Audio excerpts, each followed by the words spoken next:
পদত্যাগের প্রস্তুতি নিচ্ছেন ডক্টর মোহাম্মদ ইউনূস। এবারে বিস্তারিতভাবে জানিয়ে দিব। ৩৬শে জুলাই গণঅভ্যুত্থানের পর ডক্টর মোহাম্মদ ইউনূসকে প্রধান উপদেষ্টা করে অন্তর্বর্তীকালীন সরকার গঠন করা হয়। এই সরকার গঠন করার পর একের পর এক আন্দোলনে নামে রাস্তায়। এক বিবৃতিতে জানায় যায়, গত ৯ মাসে প্রায় ৯,০০০-এরও বেশি ইস্যু নিয়ে আন্দোলনে নামে বিভিন্ন রাজনৈতিক দল। ইস্যুর পর ইস্যু নিয়ে আন্দোলনে নামে বিভিন্ন শ্রেণী পেশার মানুষ এবং রাজনৈতিক দলের ব্যক্তিবর্গ। এতে জনজীবনের নামে দুর্ভোগের এক কালো ছায়া। বিশেষ করে প্রধান উপদেষ্টার বাসভবন যমুনার সামনে একের পর এক আন্দোলন করে যাচ্ছে। এতে ক্ষুব্ধ হয়ে প্রধান উপদেষ্টা ডক্টর মোহাম্মদ ইউনূস পদত্যাগের বিষয়ে ইঙ্গিত প্রদান করেন।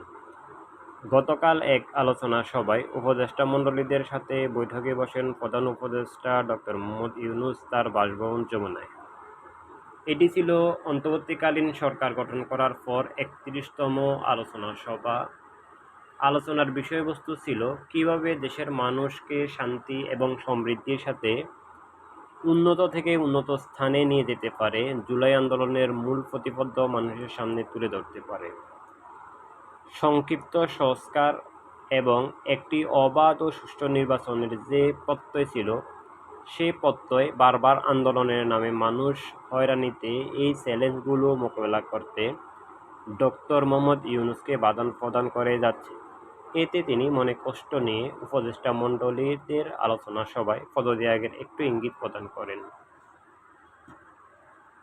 মিডিয়ার সামনে এই আলোচনা আসলে সাথে সাথে নেটিজেনদের নজরে আসে। এই বিষয়ে নানা জল্পনা কল্পনা, নানা মহলে গুঞ্জন শুরু হয়। সর্বপ্রথম অন্তর্বর্তীকালীন তথ্য উপদেষ্টা এবং বর্তমান এনপিসির চেয়ারম্যান নাহিদুল ইসলাম এক সৌজন্য সাক্ষাৎ করেন প্রধান উপদেষ্টার সাথে। তার সাথে সাক্ষাৎকার আলোচনা সভা অনুষ্ঠিত হয় প্রায় ৩০ মিনিট। এর মত বের হয়। এরপরে তিনি বের হয়ে পরবর্তীতে নাহিদুল ইসলাম সংবাদ সম্মেলনে এই বিষয়টি স্পষ্ট করে জানান যে ডক্টর মোহাম্মদ ইউনূস পদত্যাগ করতে চেয়েছেন।